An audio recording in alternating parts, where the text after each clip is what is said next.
아닙니다. 저는 그냥 경비원입니다. 아저씨 집 앞에는 오지 마세요. 냄새나니까. 지금부터 제가 들려드릴 이야기는 쉽게 잊히지 않을 겁니다. 누군가는 들으면서 화가 날 수도 있고, 누군가는 눈물이 날 수도, 그리고 누군가는 어쩌면 자기 이야기 같다고 느낄지도 모릅니다. 왜냐고요? 며느리한테 이런 말을 들었습니다. 아저씨, 저희 집 앞에는 오지 마세요. 그리고 한마디, 냄새나니까. 그 말을 들은 남자가 누구인지 이야기가 끝날 때쯤 여러분도 아시게 될 겁니다. 지금 이 영상이 누군가에게 닿았으면 하는 마음으로 만들었습니다. 혼자 밥 먹는 부모님이 생각나는 분, 멀리 계신 할머니, 할아버지가 떠오르는 분, 혹은 지금 이 순간 혼자인 분들께 이 이야기가 작은 위로가 되었으면 합니다. 그럼 시작하겠습니다. 저는 62입니다. 자식도 있고 손녀도 있습니다. 그리고 4년째 제가 직접 지은 아파트에서 경비원을 하고 있습니다. 어느 날 토요일 오후였습니다. 경비실에서 잠깐 쉬다가 로비 소란에 나가보니 젊은 여자와 친구들 서너이 들어오고 있었습니다. 차려입은 옷, 들뜬 목소리, 주말 나들이를 마치고 돌아오는 참인 것 같았습니다. 저는 습관처럼 인사를 건넸습니다. 어서 오세요. 손님들 오셨네요. 그중 한 명이 환하게 웃으며 받아쳤습니다. 안녕하세요. 경비 아저씨 너무 친절하시다. 별것 아닌 말이었습니다. 그냥 인사였으니까요. 그런데 그 순간 옆에 서 있던 여자의 얼굴이 굳는 게 보였습니다. 최서연. 이 아파트 1203호. 제가 매일 아침 먼발치에서 바라보는 그 여자. 엘리베이터 앞으로 걸어가는데 친구 하나가 슬쩍 물었습니다. 서연아, 저 아저씨 너 알아? 엄청 반갑게 인사하던데. 서연이 얼굴이 굳었습니다. 그냥 경비 아저씨야. 원래 저래. 저는 뒤에서 듣고 있었습니다. 엘리베이터 버튼을 눌러드리려고 다가갔을 때 또 다른 친구가 저를 유심히 보더니 물었습니다. 근데 혹시 서연이 시아버지세요? 그 순간 서연이 얼굴이 하얗게 질렸습니다. 저도 심장이 멈추는 것 같았습니다. 어떻게 대답해야 할지 몰랐어요. 네, 맞습니다. 라고 해야 하나. 아닙니다. 라고 해야 하나. 며느리 눈치를 봤습니다. 차갑고 단호한 눈이었습니다.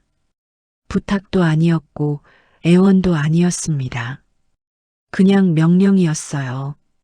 아니라고 해. 저는 고개를 숙였습니다. 아닙니다. 저는 그냥 경비원입니다. 그 말이 제 입에서 나오는 순간 가슴이 찢어지는 것 같았습니다. 그리고 며느리가 엘리베이터에 올라타며 돌아봤습니다. 마지막으로 딱 한마디를 던졌어요.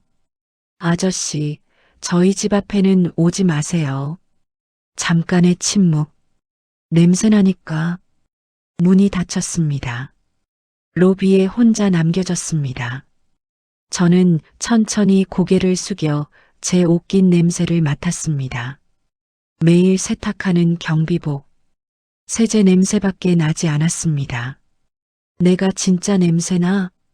눈가가 뜨거워졌습니다.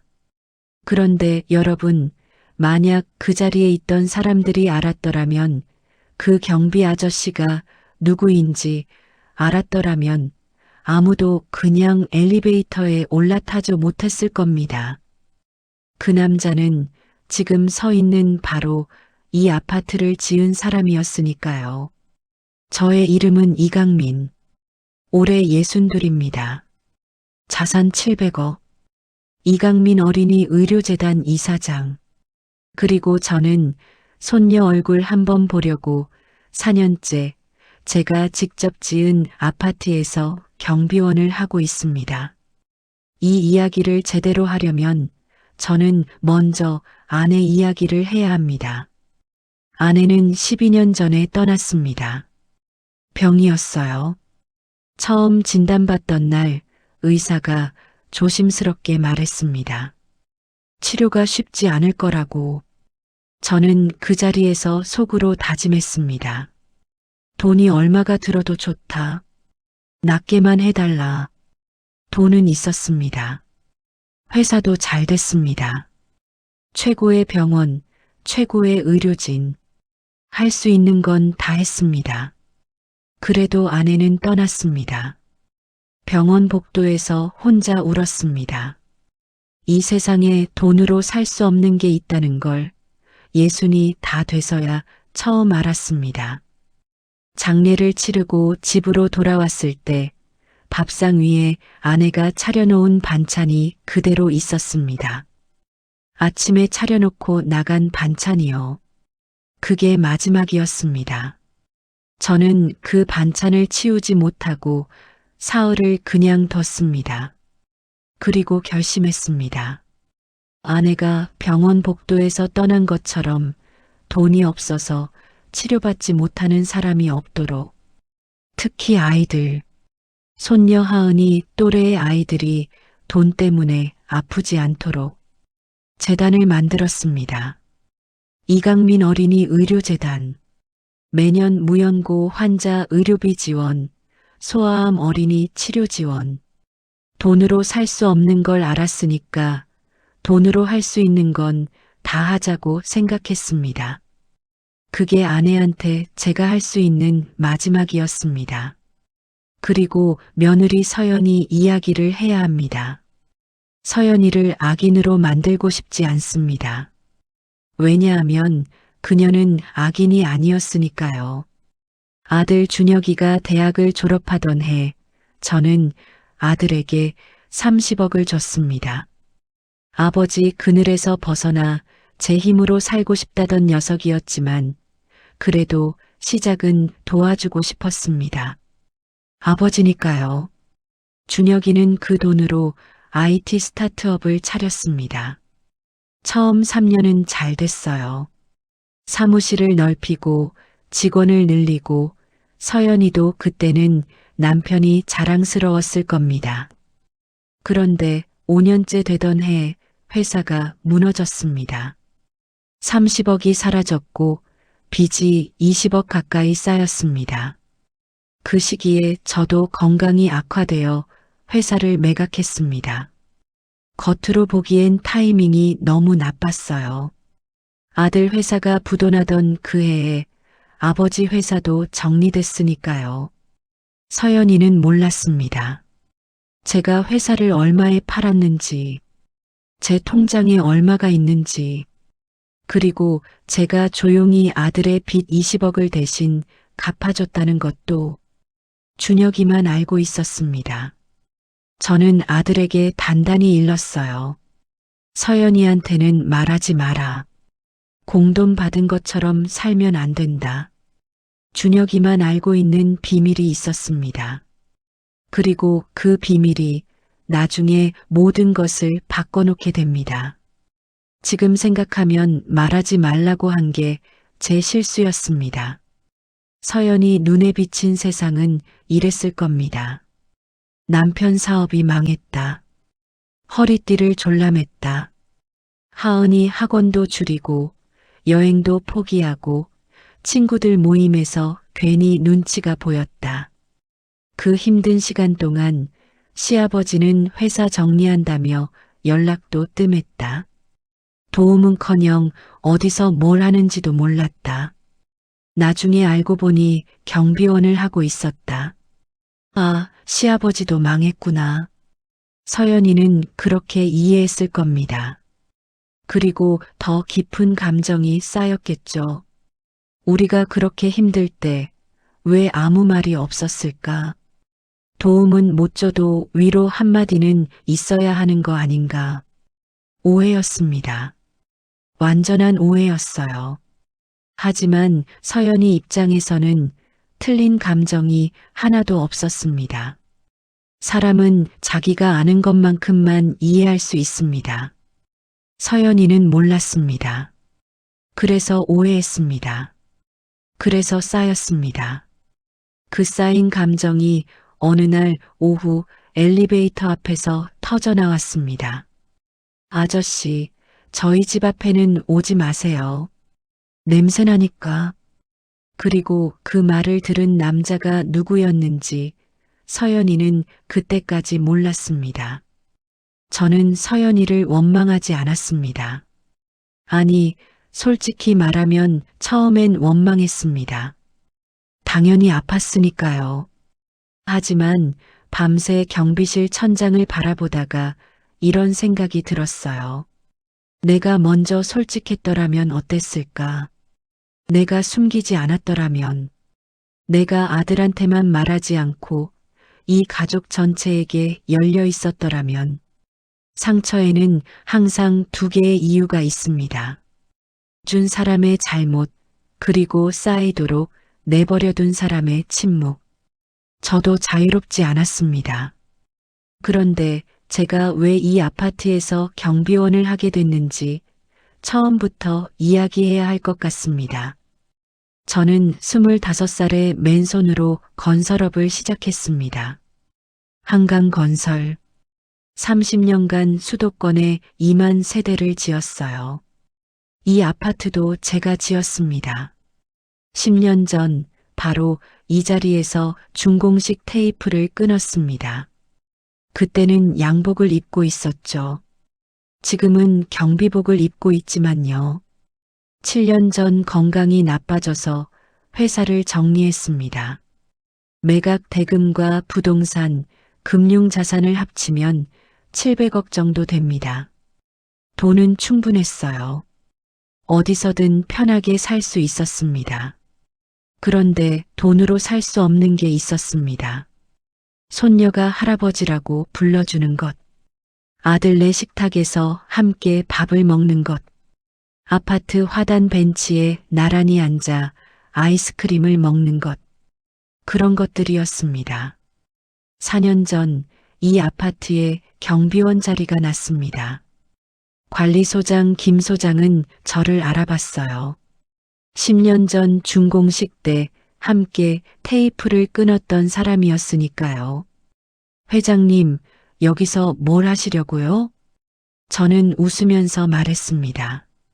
김 소장, 나 좀 여기서 일하게 해줘. 김 소장이 펄쩍 뛰었습니다. 회장님이 경비원이요? 말도 안 됩니다. 경비원이 왜 창피한 직업이야? 그게 아니라 나는 그냥 손주 얼굴 보면서 살고 싶을 뿐이야.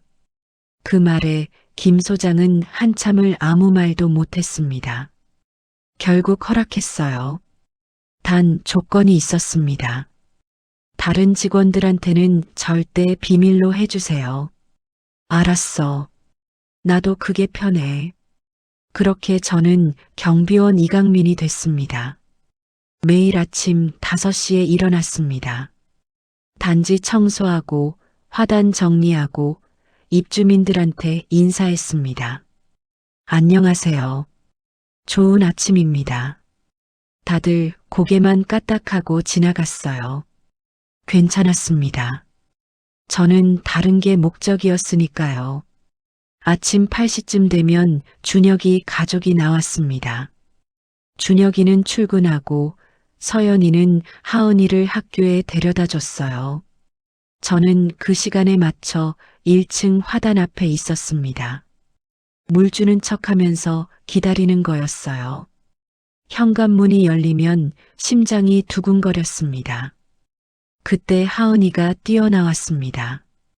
분홍색 책가방을 메고 양갈래 머리를 흔들면서요. 경비 아저씨, 안녕하세요. 가슴이 뭉클했습니다. 눈물이 날 것 같았어요. 그래, 하은아. 학교 잘 다녀와. 하은이는 제가 할아버지인 줄 몰랐습니다. 서연이가 알려주지 않았거든요. 시아버지가 여기 경비원이라는 거 하은이한테 말하지 마세요. 준혁이한테 그렇게 말했다고 합니다. 이유는 안 물어봤습니다. 짐작은 갔으니까요. 창피한 거겠죠. 시아버지가 경비원이라는 게 이해했어요. 요즘 세상에 체면이 중요하니까요. 그래도 조금은 서러웠습니다. 하은이가 뛰어가는 뒷모습을 바라봤어요. 분홍색 책가방이 점점 작아졌습니다. 손주 얼굴 보는 것만으로도 하루가 환해집니다. 혼잣말이 나왔어요. 그것만으로도 충분했습니다. 그때는요. 그날은 평범한 오후였습니다. 오후 3시 40분, 노란 학교 버스가 도착했습니다. 저는 늘 그랬듯이 화단 앞에 있었어요. 호스를 들고 물을 주는 척하면서 사실은 기다리고 있었습니다. 버스 문이 열리고 아이들이 쏟아져 나왔습니다. 분홍색 책가방, 하은이였습니다. 경비 아저씨, 하은이가 저를 보더니 뛰어왔습니다. 62 먹은 남자의 심장이 그 순간 얼마나 빠르게 뛰었는지 아마 아무도 모를 겁니다. 학교 다녀왔어? 응. 아저씨, 오늘 학교에서 그림 그렸어요. 하은이가 책가방을 뒤적거렸습니다. 보여줄까요? 그래, 보여줘. 종이 한 장이 나왔습니다. 크레파스로 그린 그림이었습니다. 삐뚤빼뚤하지만 정성이 가득한 8살짜리 아이의 그림. 저는 그 그림을 받아들었습니다.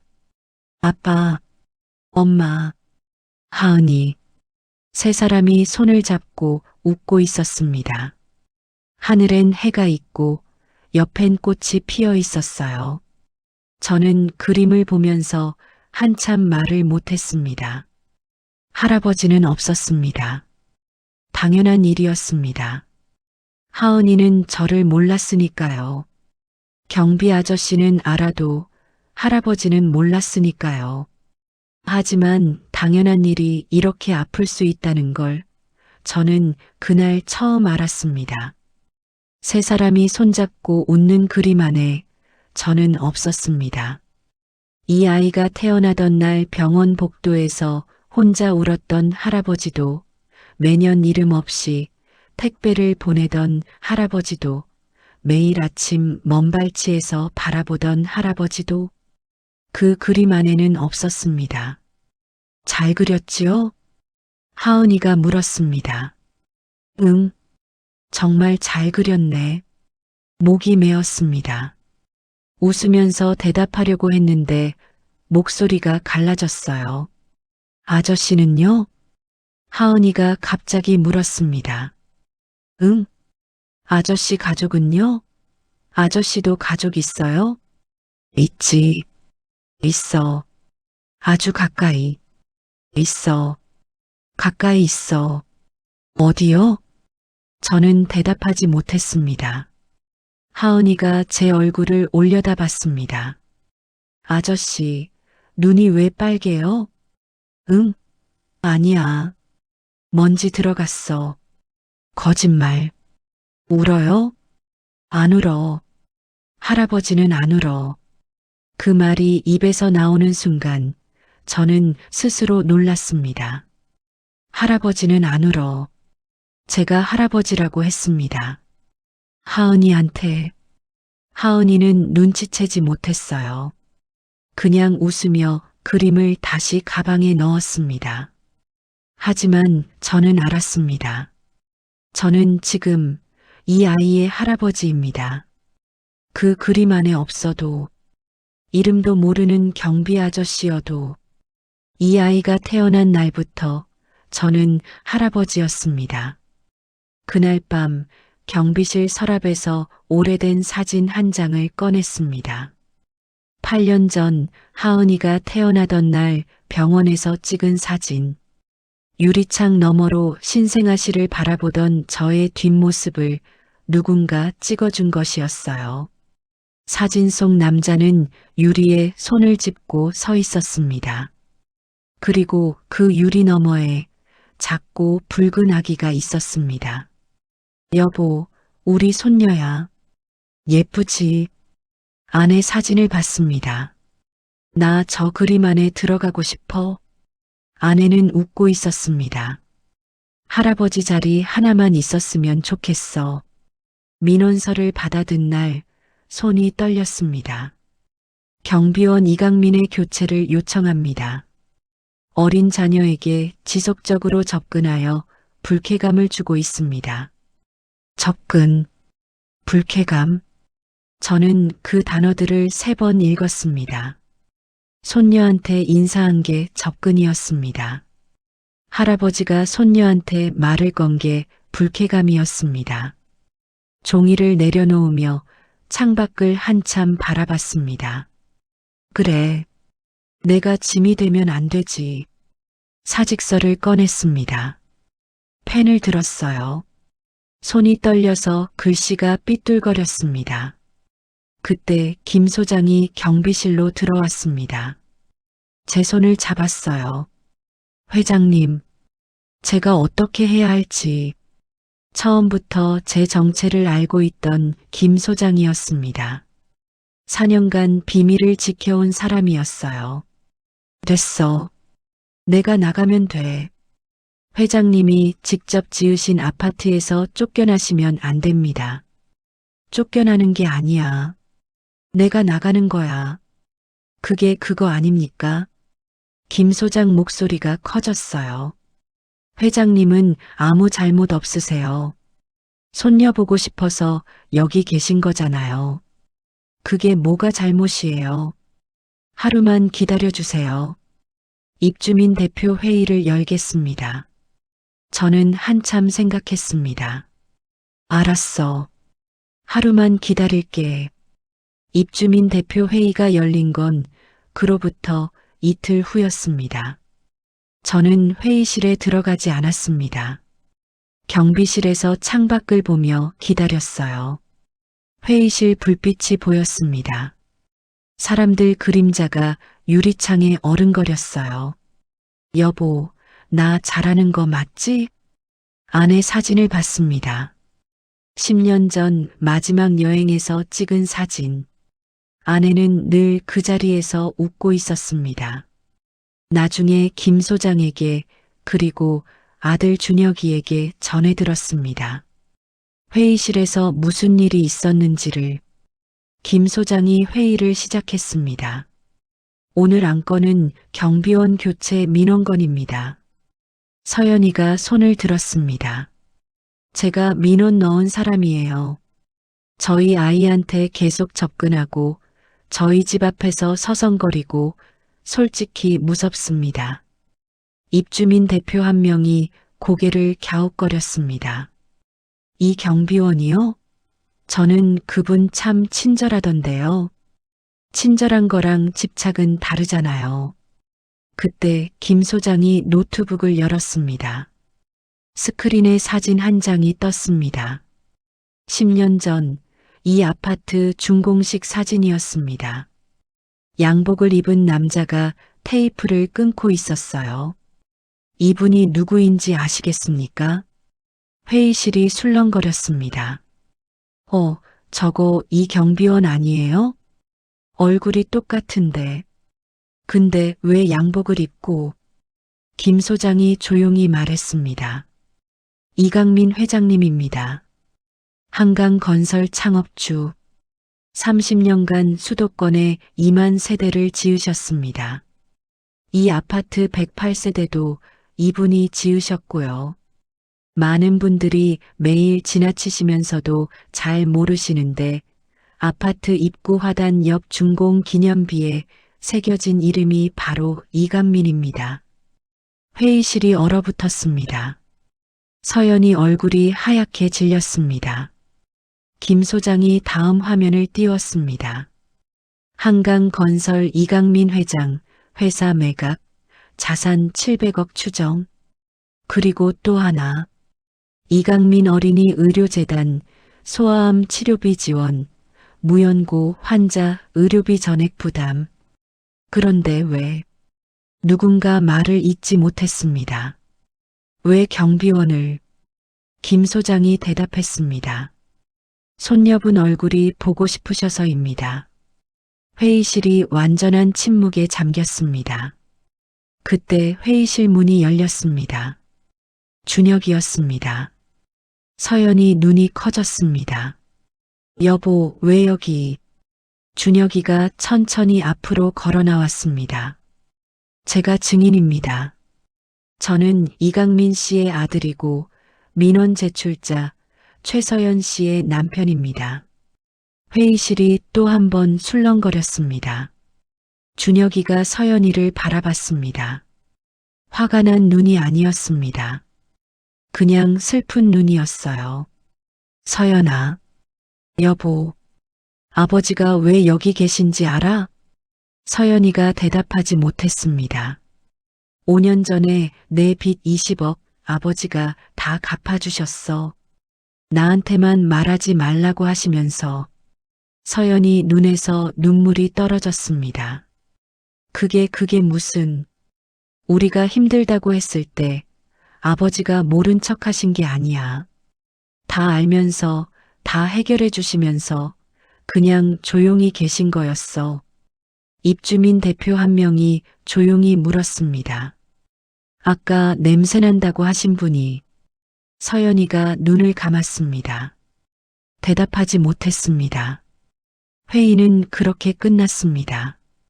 민원은 기각됐습니다. 서연이는 울면서 먼저 나갔고 준혁이가 따라갔습니다. 그날 밤 준혁이는 하은이에게 처음으로 말해줬다고 합니다. 경비 아저씨가 진짜 할아버지라고. 경비실 핸드폰이 울렸습니다. 준혁이었습니다. 아버지, 끝났어요. 그래. 어떻게 됐어? 아버지 편이에요. 다들. 저는 한숨을 내쉬었습니다. 서연이는 울면서 갔어요. 빨리 가봐라.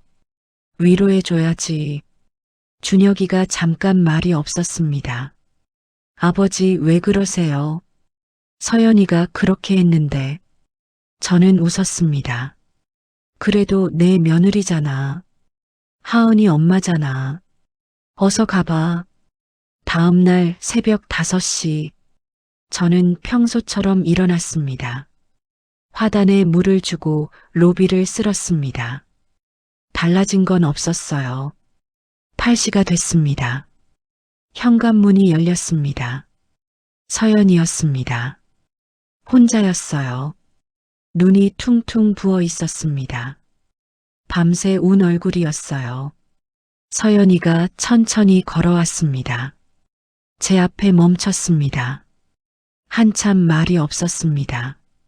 그러더니 고개를 숙였습니다. 깊이, 아주 깊이. 아버님, 목소리가 떨렸습니다. 죄송합니다. 저는 아무 말도 못했습니다. 제가 잘못했어요. 아버님이 누군지 몰랐어요. 아니, 알았어도 제가 나빴어요. 경비원이라서 창피했어요. 그 체면 하나 때문에. 알아. 서연이가 고개를 들었습니다. 눈물 범벅인 얼굴이었어요. 아버님이 왜 여기 계신지 어젯밤에 알았어요. 손녀 보고 싶어서 4년을. 서연이 목소리가 갈라졌습니다. 저 때문에 4년을 경비실에서. 내 탓 아니야. 아니에요. 제 탓이에요.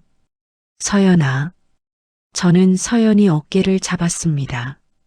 나도 미안하다. 서연이가 눈이 커졌습니다.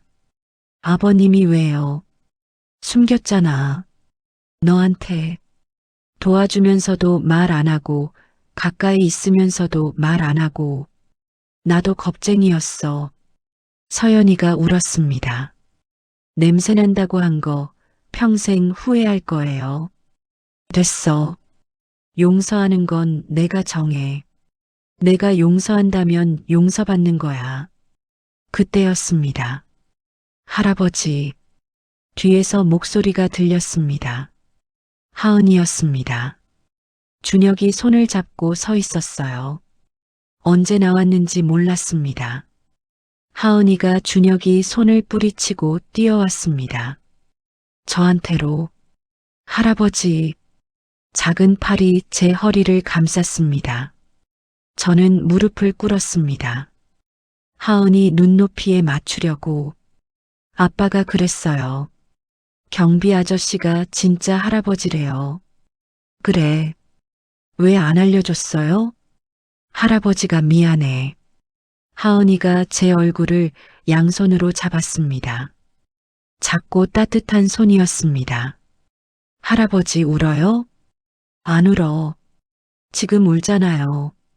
눈에 뭐가 들어갔어. 하은이가 웃었습니다. 저도 웃었습니다. 울면서 웃었어요. 네 사람이 아파트 화단 앞에 모였습니다. 아침 햇살이 따뜻했습니다. 서연이가 물었습니다. 작은 목소리로. 아버님. 응. 앞으로 아버지라고 불러도 될까요? 저는 서연이를 바라봤습니다. 진심이 보였습니다. 그렇게 불러라. 아버지라고. 서연이가 울었습니다. 준혁이가 저를 안았습니다. 하은이가 끼어들었습니다. 나도 안아줘요. 지나가던 입주민들이 쳐다봤습니다. 경비원이 젊은 가족이랑 엉켜 울고 웃고 있었으니까요. 상관없었습니다. 저는 행복했습니다. 1년 후 봄이 다시 왔습니다. 벚꽃이 피었어요. 저는 여전히 경비실에서 일하고 있었습니다. 달라진 건 하나였어요. 이제 혼자가 아니었습니다. 오후 3시 40분. 할아버지. 하은이가 뛰어왔습니다. 학교 다녀왔어? 응. 할아버지, 오늘 그림 그렸어요. 하은이가 책가방을 뒤적거렸습니다. 종이 한 장이 나왔습니다. 크레파스로 그린 그림이었어요. 아빠, 엄마, 하은이, 그리고 할아버지. 네 사람이 손을 잡고 웃고 있었습니다. 저는 그 그림을 한참 바라봤습니다. 1년 전 이 그림 안에 저는 없었습니다. 지금은 있었습니다. 삐뚤빼뚤한 크레파스로 그린 주름 가득한 할아버지 한 명이 네 사람 손을 잡고 웃고 있었습니다. 여보, 나 그림 안에 들어왔어. 저는 하늘을 올려다봤습니다. 우리 가족 다 모였어. 하은이가 제 손을 잡아당겼습니다. 할아버지, 왜 울어요? 안 울어. 또 눈에 뭐 들어갔어요? 그래. 또 들어갔어. 하은이가 깔깔 웃었습니다. 저도 웃었습니다. 손녀 손을 잡고 걸어갔습니다. 벚꽃이 흩날렸습니다. 가족이란 건 포기하지 않으면 언젠가 반드시 찾아오는 것이었습니다. 가족관계에, 사랑에, 늦은 나이는 없었습니다. 시청해 주셔서 감사합니다. 구독과 좋아요는 초보 유튜버인 저에게 너무나 큰 힘이 됩니다. 구독과 좋아요 부탁드립니다. 다음에 조금 더 좋은 이야기로 찾아뵙겠습니다.